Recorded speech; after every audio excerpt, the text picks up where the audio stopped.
Bakunzi b'ikiganiro inzamba Imana igiye kuvuga jewe ndakibashikiriza ni Pasteur Blaise Niragira ndabaramukije cyangwa mwiriwe bivana n'igihugu uherereyemo. Ni ku munsi wa gatatu w'intahe n'amasengesho, ni umunsi tuba dusenga umwe wese agasengera ahari, ari muhira, ari ku kazi. Iciza nuko asengana nanje cyangwa ugasenga wumva uvuga ngo uyu munsi n'umunsi niharije kugira ngo nsengane n'Imana. Abakristo ubuzima bwabo nubwo gusenga, kuko ni itegeko Yesu yabasigaranye, aravuga ngo musenge iminsi yose kugira ngo ntimuje mu mosha mabi.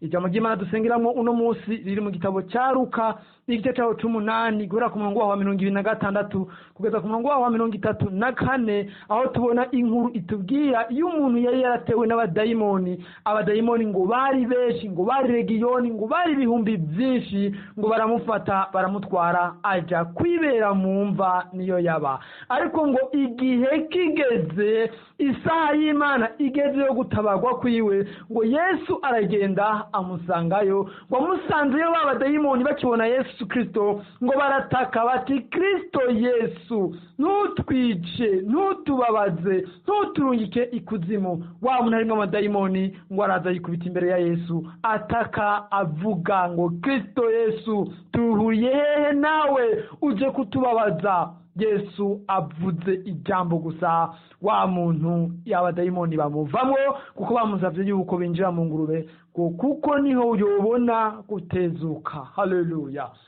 Yesu avuze ijambo kubw'ukwizera k'uyu muntu, kuko yaciye bugufi muri Kristo Yesu, yaciye bugufi. Mbese n'abadayimoni babonye Kristo, mbese n'ibigeragezo yari afise, mbese n'imitwaro ufise, imbere ya Yesu Kristo byose bicika zero. Haleluya.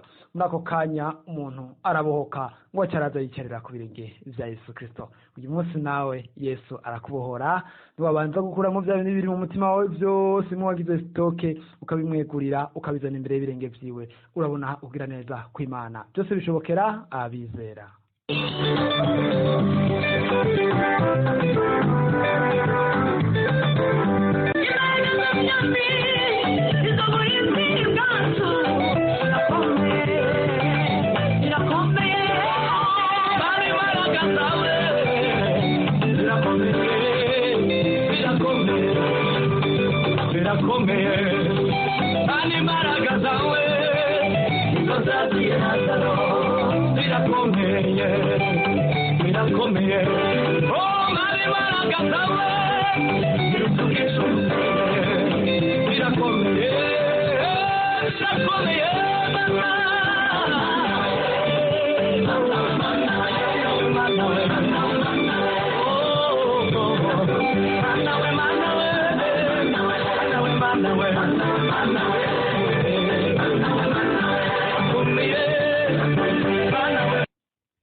Jewe narinze gushinga ahe bangiye kuramutsa umukozi w'Imana Niragira Blaise atwitangira atuba hafi. Jewe narinze gushinga imanda abwira isi Imana yankoreye.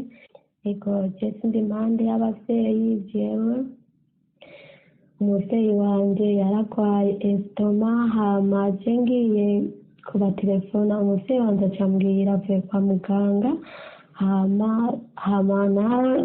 nanje ndamubwira urwaye iki, hama nawe acavuga ati jewe nagiye kwa muganga barampima basanga je ndwaye estoma. Hama nanje ndamubwira mama we niwizere uzakira mu izina rya Yesu. Mama nawe acavuga ko je ndizera ndazi nzakira. Turaguma ngaho umukozi w'Imana Niragira Blaise arongika inaye n'amasengesho. Hageze dusengana n'umukozi w'Imana, hama turasengana n'umukozi w'Imana. Dusenganye n'umukozi w'Imana, ndafata ku mutima mama aho yarababara, sengera mama wanje na tutari kumwe. imana yaramugendagendeye kandi imana yaramukijije. Ego shimira umukozi w'Imana yagira Blesse atwitangira, imana imuhe ingufu n'inkomezi, imana ishishikare imurinde muzigama, imana ishishikare imusiga amavuta aho yari afise, imana imwongerereze ayandi kuko aratwitangira, kuko araturira ubutumwa bw'ijambo ry'Imana.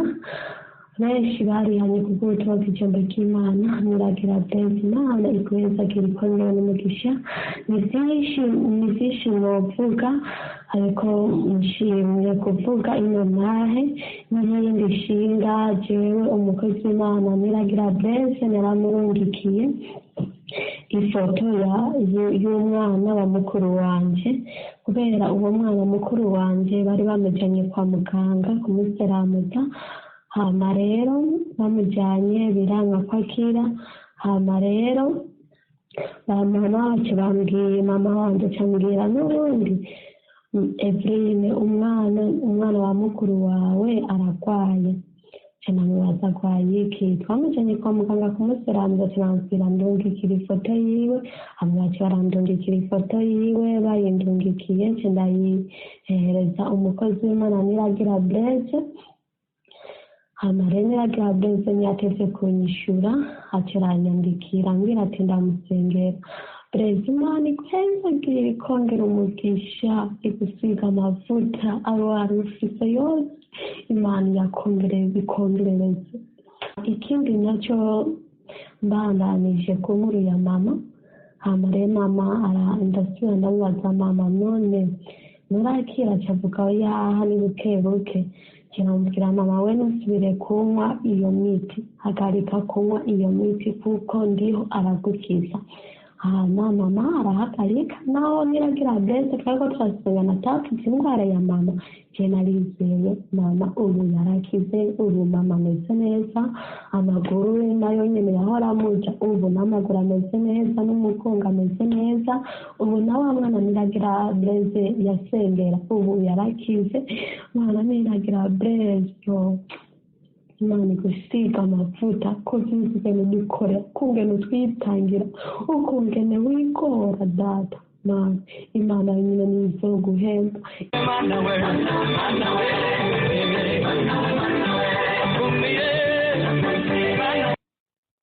Nashimye Yesu nahimbazwe. Ndabaramukije mwese abantu dusangiye kumvira ikiganiro ingamba y'Imana igiye kuvuga. Nanjye ndi muri umwe Yesu yagiriye neza biciye mu kiganiro ingamba y'Imana igiye kuvuga. Ukuri jewe nari mfise ikibazo kuko ndi umwe ndi mu bihugu by'Abarabu, nari mfise ikibazo cyo kuja ku murongo rimwe mu ndwi. Nukuri icyo kibazo cyari kimbabaje cyane rwose, cyari kimereye nabi, narumva kumenga isi n'ijuru sindabiriko. Ariko nkaba nari mfise umugenzi twari kumwe muri groupe imwe, barongika ikiganiro injamba y'Imana igiye kuvuga. Ndamubwira ubuzima nari mbayemo aho hantu, acambwira ati ahubwo byoba byiza ugiye urumvira ikiganiro injamba y'Imana igiye kuvuga, kandi ukabwira umukozi w'Imana ikibazo ufise akagusengera, bizogenda neza. Niko nandi umenga nta hantu hamwe bizoca, narabona umenga nta hamwe bizozanana. Ariko ndashima Imana yo mw'ijuru, Yesu yarangiriye neza, yaranyishuye, yaraciye inzira hatagira inzira. Ubu nja ku telefone iminsi yose, baranyemereye ubundi gura amamega. Nukuri ndashimira Imana, umukozi w'Imana atwitangira atatuzi. Baramubwira ikibazo cyanjye, arambwira ati we humura ndagusengera. Nukuri kuva asengeye narabonye ibintu byinshi byahindutse cyane rwose. Kuva ntangirirwa kumviriza ikiganiro injamba y'Imana igiye kuvuga, nukuri naramenye ibintu byinshi ntari nzi ku bakozi b'Imana batandukanye. Hari abakozi b'Imana benshi baratuyogeje, ariko turashima Imana ko twabonye umukozi w'Imana w'ukuri atubwira ijambo ry'Imana rizima riruhura imitima yacu, ukamenya iyo uriko uraja n'iyo uriko urava. Nukuri ndashima Imana umukozi w'Imana. Nari mfite mutoyi wanje yagoma agwaragurika. Nukuri ubona kumubwira ikiganiro injamba y'Imana igiye kuvuga. Nukuri yarambwira ati ubu n'amahoro, ubu meze neza, sinkigwaragurika. Nukuri narakize. Urumva icyo ni igitangaza Imana yankoreye, ko nari mfite ubwoba kumva umuntu muvukana ari afite umwana wawe ukamuha umwanya wose ngo aragwaye, nari mu kigeragezo gikomeye, ariko ubu ndashima Imana yo mu ijuru yari yerekanye, yaramukijije, ni kuri ubu tumeze neza. Nari mfise ikindi kibazo cy'uko mu isi yose nararyama nkabyuka ukuguru kubabara bisa nk'uko ntambuka, ariko kuva ntanguye kumva ikiganiro ingamba y'Imana igiye kuvuga tugasengana kwa gatatu mu isi yose, ni kuri ubu narakize meze neza. Ndashima Imana rero, ndashimiye umukozi w'Imana atwitangira atatuzi, ni ukuri icyo novuga ati Imana yo mu ijuru iby'umuhe iherezo ryiza. Ni ukuri n'abakozi b'Imana bake wandikira ngo bakwishuri, ariko we mwituye arakwishura. Ni igitangaza nabonye, kuko abakozi b'Imana benshi bituye n'ukuri urabandikire ko ntibakwishura, ariko umukozi w'Imana wacu wewe n'ukuri arimo kukwishura. Imana ibyo bimuhera umugisha. Shalome shalome.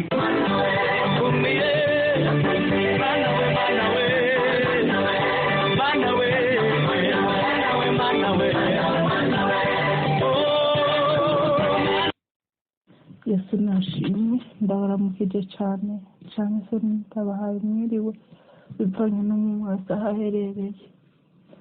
Yego hama intahe yanje intahe ikomeye cyane ku hantu Yesu yankuye, ntibyari byoroshe, nari nihebuye, Satani yaraje kunkoma kuko Imana yari yarampaye, ariko ndashimira Imana rwose, ndashimira Imana rwose ko yahansanze, kandi uwizera wese naho ubura ahantu udatahura wese arahagusanga. Intahe yanjye nayo si yindi, ndi umwana w'umukobwa, naho umwana w'umuhungu singomba ngo mvuge ngo byahere cyangwa se ngo twamenyeye gute. Ndashimira Imana ku migenderanire yose twaheranye. Nari nzi ko umwana w'umuhungu akijijwe, umwana w'umuhungu nari nzi ko ari umukizwa. Bakobwa ujye wige gusenga ubaze Imana, kuko ibyo duhura nabyo ntituba tubizi, ndetse hari n'aho tuba tutabitahura, ariko kandi iyo ugumye wizera Imana nayo iraza ikakurengera. Ngomba ndakubwira yuko nahuye n'ikigeragezo mwana umusore, je nabona ko ari umuntu, ishusho yari y'umuntu, yari umudayimoni. Sinatahura ko yari untumye, ko urukundo numvaga namukunda, numva ko ari urukundo, nibaza ati ni we nyene, ni we, ariko ari Satani yamutumye kunsambura. Ndashimira Imana uko biri kose ko byarenganye, kandi nkasigara amahoro, nubwo byangoye cyane gusubira kuba umuntu muzima. Ndashimira Imana ko nahahinguriwe. Nagira ndababwire yuko tumaze kugendana tumarana iminsi, yarambwira ati kubera ukijijwe sinamenye ko ari amayeri, kubera ukijijwe tugiye kubakana. Nanje kubwo navuga ati ndi umukobwa, ujya mu ntara akijijwe iki, sinarabiye kubiboneka, izi mpwemu sinabasha kubitahuraga ngo ndabyigirire iki. Ndashimira Imana ko no mu kudatahura kwanje hasanze. Mu nyuma sinatevye, naramwemereye, turavugana, turayaga, tuvuganaga nibaza ko ari umuntu nyene, umuntu nk'abandi. Ariko nagiye gutora ubwenge, usanga yantwaye ubwenge. Amaze kuntwara ubwenge, nta kintu na kimwe ntamubwira. Ni ukuvuga ngo yari yaranciye akazeze, ikintu cyose byaba ngombwa ko abakizi, nta banga muri byo ryari kibaho. Ni ukuvuga ngo narisamburaga wese, kubera ko yari yantwaye ubwenge. Icyo yantegeka gukora cyose naragikora, icyo yambwira cyose nategetswe kucumvaga, kuko ari Satani yamaze kuntwara ubwenge. Narageze ahantu ubwenge bwanje, kuko inzira ze zarukundana ikuzimu. Maze kuntwara ubwenge, narumvaga ko ndahantu iby'Imana byamvuyemwo, ibyizigiro byamvuyemwo, ibya Yesu sinari nkibivuga uko byari bimeze.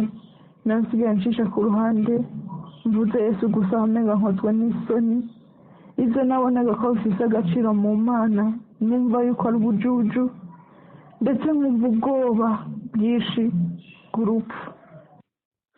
Haleluya. Reka iyi ntayo y'uyu muntu nzoyibahereze yonyine ukwayo ku munsi wa gatanu kubera ni ndende nizere ko abantu b'abamama n'abakobwa mwese ishobora kuzobafasha uburyo satani ariko arakoramo bwinshi. Rero kubera ari ndende kandi ntari nyinshi, reka nzoyibahereze ku munsi wa gatanu iri ukwayo yonyine kugira ngo ishobore kumvirizwa n'abantu benshi kandi ishobore kubafasha kugira ngo mumenye amayeri ya satani kandi mumenye icyo Kristo ariko arakora, mumenye imbaraga za Kristo, aho uyu muntu yavuye kubera amasengesho yonyine niyo yamukuye ikuzimu, ubundi ubwenge bwiwe bwari bwagiye. Shalom.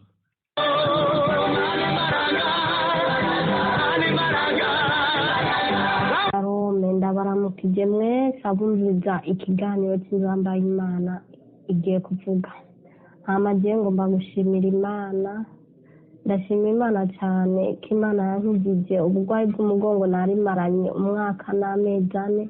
Ndashimiye cyane na Bureze Niragira kweri kuba yaranyitayeho, namutura uburwayi mfise nuko yakambwira ati humura ndagusengera.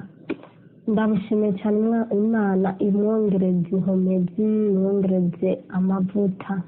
Nongeye gushimira Imana cyane ko nari ndwaye uburwayi bwo mu gihimba cy'irondoka, nabwo nyine bwadananye n'umugongo. Je kubwanjye nabona yuko butazokira, nta n'abaganga bubushobora, ariko n'ukuri ndashimiye Bureze Niragira amaze kuvuga ati abagwaye indwara z'umugongo, abagwaye uburwayi bwo mu bihimba by'irondoka ntibakire gutabagwa. Nanjye n'ukuri uwo munsi ugutabagwa kwatashe iwanjye, uno munsi n'ino saha indwi yose iraheze, umugongo ndumva ari intore. Ubwo burwayi bwo mu bihimba by'irondoka uwo munsi bwaraye bugiye. Ni ukuri ndashimiye Imana cyane, ndashimiye na Bureze Niragira nuko aguma atwitaho uko bikeye ko bwije adusengera. Imana imwongereze imigisha. Nongeye gushimira Imana cyane rwose ko nari ndwaye uburwayi bw'amaso, n'ukuri bwari bundembeje bwose kuri je nabona yuko ari bikomeye, ariko na nyuma ya zero irakora. Ni kuri Imana yarankijije, nubwo ntarakira neza ariko ndizeye ko nzokira. Kubw'ubwanjye ukuntu naremerewe byari ibintu bikomeye cyane, n'amandi umuntu mu mutwe numva ari ibintu bihura, nta mahoro nari mfise, imisonga myinshi mu maso, amaso agatukura akaba nk'urubeya. Ariko n'ukuri kuvaho umukozi w'Imana Bureze Niragira avuga ati abagwa amaso nimufate ku maso aho mubabara, mudude isengesho murududanye nanjye nca ndafukama ndasenga. Ni ukuri guhera uno munsi ndashimira Imana ibigumye n'ukuri irabyorosha. Imana ntihabwa icyubahiro n'ukuri. Jewe ubu n'intore nubwo ntarakira neza, ariko ndabyizeye kwizera ko Imana igiye kunkiza pe.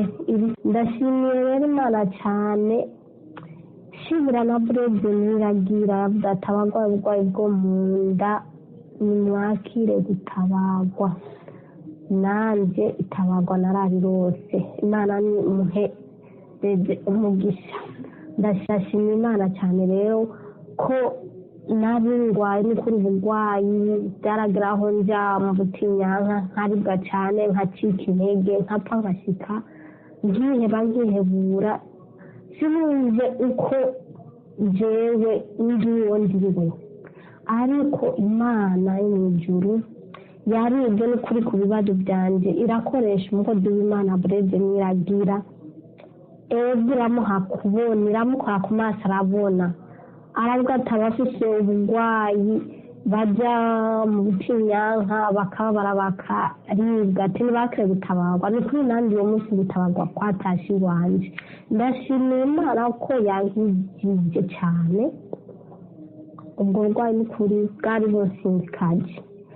ndashimiye Brede Niragira kuri Imana kumpera umugisha mu byawe no mu bawe igikorwa kibandanye Imana yonyine nizo guhemba twebwe abana b'abantu nta mpembe dufise two guhemba Imana nizo guhemba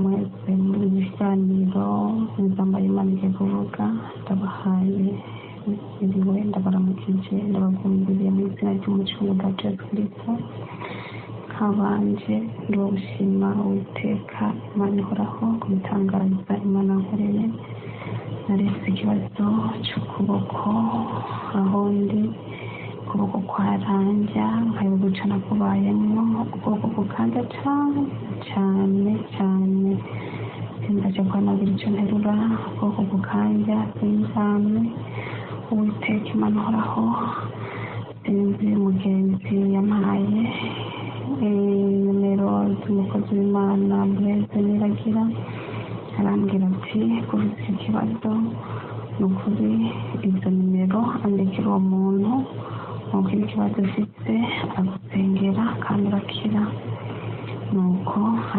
ndamwandikira maze kumwandikira aranyishura ati ndagusengera wizere Yesu aragukiza by'ukuri Yesu arahambaye kandi arashoboye kandi arakomeye yarasengeye by'ukuri narabohowe kwa kuboko kumwe kwanjya nkumva ibintu binyagara muri kwa kuboko guhera mu imbere y'ukuboko mu bitugu gushika mu kiganza nkaribwa nkabura amahoro by'ukuri Yesu yarantabaye yangiriye neza ndashima Imana y'umuremyi w'ijuru n'isi ibasha kudutabara no kutugirira neza none irashimira umukozi w'Imana Brede Niragira Imana igume kumurinda no kumuzigama kandi Uwiteka uhoraho agume kumuhangaza agume kumurinda agume kumuha amavuta amugereza inkomezi n'imbaraga kubasha adusengera atatuzi atwikararika atatuzi ukuri Uwiteka Imana ihoraho agume kumwongera amavuta agume kumurinda no kumuzigama agume kumuhangaza amurinde Satani amurinde ibitero by'umurwano bwa Satani kuko Satani ntanezerwa n'avuga ubutumwa bwiza bw'ijambo ry'Imana Uwiteka Imana ihoraho agume kumurinda no kumuzigama abantu mwese mundurije inta yanje Imana ibahezagire amen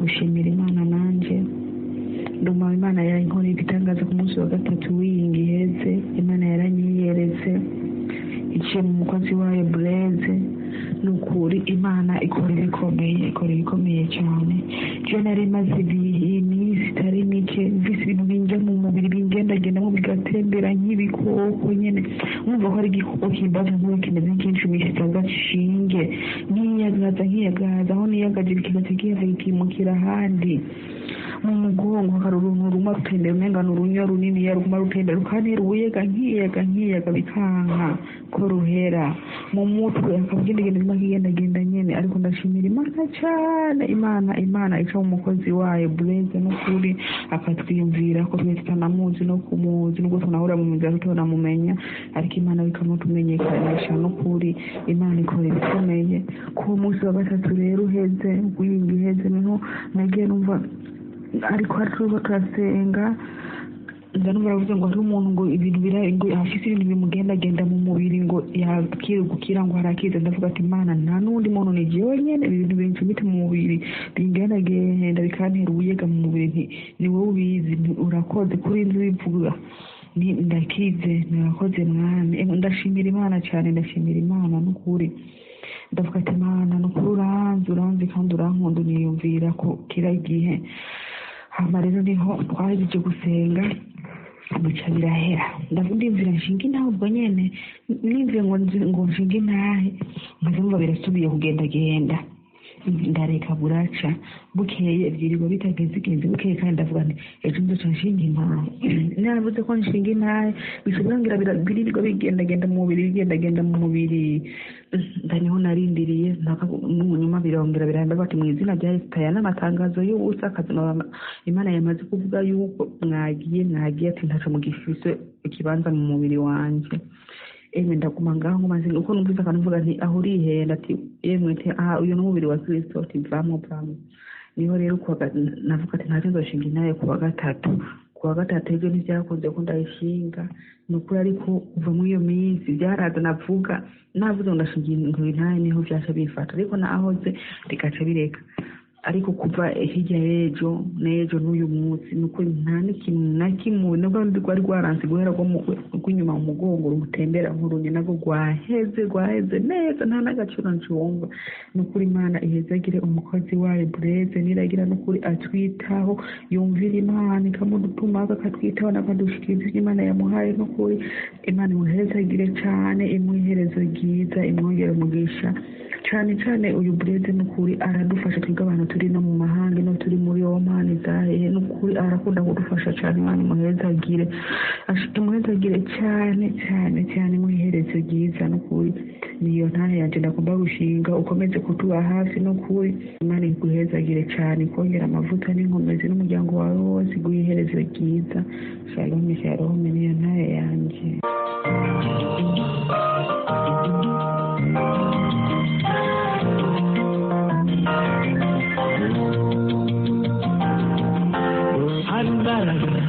imbaraga zikizibara zananiranye zodirayi hari imbaraga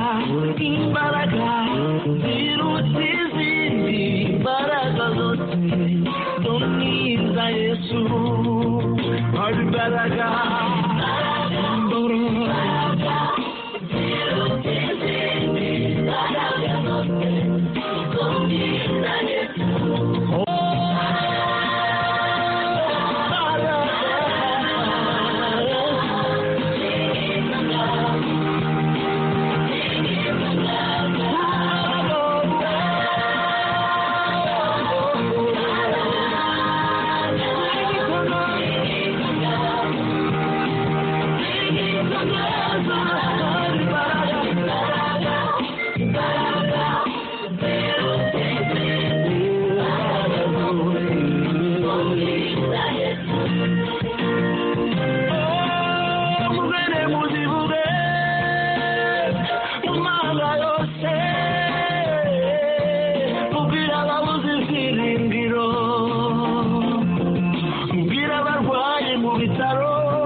Mwami Yesu Kristo databuja uvyagiye mu ijuru muvyeyi wacu wewe duhanze amaso imbere yawe wisakaje ubwiza bwishi imbere yawe hari ibinyabugingo byikubise imbere yawe bivuga ko wera kandi ugororotse n'abamarayika benshi n'ibinyabugingo by'imbaraga mbese n'abamarayika imiliyoni myinshi imiliyaridi myinshi abo barahimbaza bavuga izina ryawe nk'uko izina ryawe ari ryo zina ryonyene rishobora gukiza indwara izina ryawe ari ryo ryonyene rishobora kubohora ababoshwe nk'uko izina ryawe ari ryo ryonyene abo mu isi yose n'abo mu ijuru bakwiye gupfukamamwo kugira ngo iryo zina risigwe hejuru kugira ngo iryo zina rinenahazwe nicyo gituma kibirengeye kizima nanje nk'umusavyi wawe Blaise ntacyo ndi ntaco maze, mbese kibirengeye kizima imbere yawe ntacyo ndi, ariko kibirengeye kizima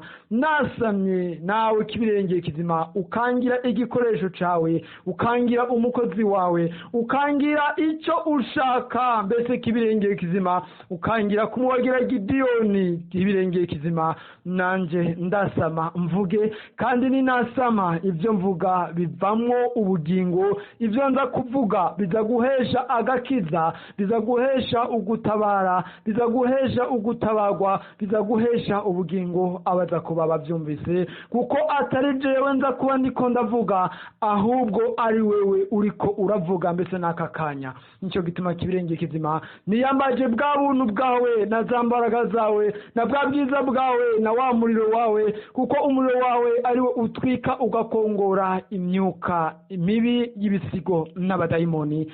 Kandi rya jambo ryawe rimo wavuga mwami Imana, abadayimoni bakavamo muri wa muntu bagahunga bagataka bakikubita imbere. Iryo jambo niryo ugiye kuvuga muri kano kanya, kugira ngo abarushe, abaremerewe, abihevye, abacitse intege bose babone imbaraga zawe. Haleluya.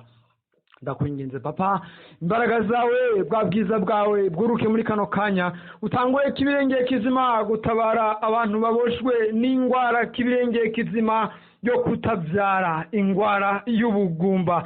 Muri kano kanya kibirengeye kizima ndavuze ngo kibirengeye kizima abantu bose bafise kino kibazo, bafise kibirengeye kizima ingwara yo kutabyara, ingwara kibirengeye kizima yo kutabona n'ikoka, ubafungure imbanye zabo mw'izina rya Yesu Kristo. Haleluya. Habwa icubahiro kibirengeye kizima abantu bafise ingwara yo kuva amaraso, ingwara yo kujojota, muri kano kanya za mbaraga zawe zimwe zakora ibitangaza, zimwe zakiza urya mugwayi, za mbaraga zawe zimwe zazura Lazaro, za mbaraga zawe zimwe zarinda Daniyeli mu muriro w'itanure, mw'izina rya Yesu Kristo zibakoreko muri kano kanya. Ndatuye ugukira ku bugingo bwabo muri kano kanya. Haleluya, haleluya. Urakoze kibirengeye kizima abantu bafite ikibazo c'imigongo, fata ku mugongo wawe, Kristo ariko arakiza abantu bariko bararira kubera ikibazo c'umugongo, kubera batahaguruka, kubera batagenda, kubera babara, aho babara hose ndatuye ugukira, kuko imbaraga za Kristo Yesu ziriko zirakora ibimenyetso n'ibitangaza. Kristo yamaze kumpindura, Kristo ariko arakoresha umunwa wanje mu gukiza ingwara, mu gukora ibimenyetso n'ibitangaza. Haleluya. Hari umuntu afise ikibazo ca angine, Kristo aragukijije. Akoze Yesu Kristo. Urakoze mwa Imana kumutabaye. Hari n'abandi bantu mufise ikibazo c'imigongo, imbaraga z'Imana ziriko zirabakoreramo, imbaraga za Kristo Yesu. Ndabona ubushobozi bwa Yesu Kristo buriko burakiza abantu barushe, abantu mwemerewe. Hari abantu mufise ikibazo ca masturbation, Yesu ariko arabohora izo mpemu mbi zikubite imbere ya Yesu, zivuga ngo Kristo utwamiriki. Muri kano kanya abantu mufise kino kibazo, sengana nanje, Yesu ariko arabohora abarimo izo mpemu mbi mw'izina rya Yesu Kristo. Haleluya. Sengana nanje, izirane nanje, Kristo ariko arabohora abantu batakishwa, abantu bababazwa n'icyo cyago c'icaha, Kristo ariko arababohora. Abantu mufise ikibazo c'amaso, ufata ku maso, izere imbaraga za Yesu Kristo, imbaraga za Kristo zizura ibyapfuye bikongera bikaba bizima, ziriko zirakora, ziriko zirabohora mw'izina rya Yesu Kristo. Hari abantu mufise ibintu bibagendagenda mu mugongo, mw'izina rya Yesu Kristo, Kristo ariko arababohora, Kristo ariko arabakiza. Haleluya. abantu mugwaye ansima, abantu mugwaye sinezite, abantu mugwaye diabete, abantu mufise ikibazo c'ingwara z'ubwoko bwose, izifatira mu mazuru, izifatira mu mihogo, izifatira mu gikiriza, izifatira muri poitrine, Yesu Kristo ariko arakiza ingwara zose zo mu maraso. Ndatuye ububasha bwa Kristo Yesu, ndatuye umuriro wa mpemu yera, ndatuye imbaraga za Kristo ku bugingo bwanyu bubohoke mw'izina rya Yesu Kristo. Abantu muboshwe n'icyaha cy'ubwoko bwose, iyo minyoro ikike mw'izina izina rya Yesu Kristo. Urakoze Yesu Kristo kuri bano bantu uri kurabohora, urakoze Yesu Kristo kuri bano bantu uri kurakiza, urakoze Yesu Kristo. Hari abantu mwishwe n'impwemu y'ubwoba, abantu mufise ubwoba, abantu mugiye kubwirwa sezariyene, humura Yesu Kristo ari kumwe namwe. Haleluya, urakoze mwami Yesu Kristo. Hari abandi bantu mwari mufise ikibazo cyo kudasama imbanyi, sengana nanje Yesu Kristo, mukwezi gutaha muzobona ukugira neza kw'Imana, kuko Kristo agendana n'abamwizeye. Ta bugufi imbere ya Kristo, umutura imitwaro yawe muri kano kanya, umubwira ati Kristo ngenderera nanje, umukozi w'Imana ariko asenga nanje ntusige. Haleluya, izere Kristo ko ariko aratabara. Abantu mwese mufise imitwaro ibaruhije ibaremereye, ndatuye kugira neza kw'Imana, Kristo ariko arabohora kuba mwizeye. Ijambo ry'Imana yavuga neza ngo abamutakambira ijoro n'umurango azobatabara. Haleluya. Kose mwami Yesu Kristo, urakoze kuri bantu kijije, abagwaye amaguru, abari bafite ibibazo byo mu nda, abari bafite ibibazo byo muri patrine mu gikiriza, mwese Yesu Kristo nabonye abari karagendera. Ubugombe bw'Imana ubashike ko buri muntu wese asenganye nanje yizeye. Haleluya, koze Yesu Kristo. Amen. Yanje akameze guteranya amajana 256 78 amajana 633 99 intahe zanyu ndazirindiriye, kuko Kristo hari abantu yakijije n'ababonye. Ndarindiriye intahe zanyu.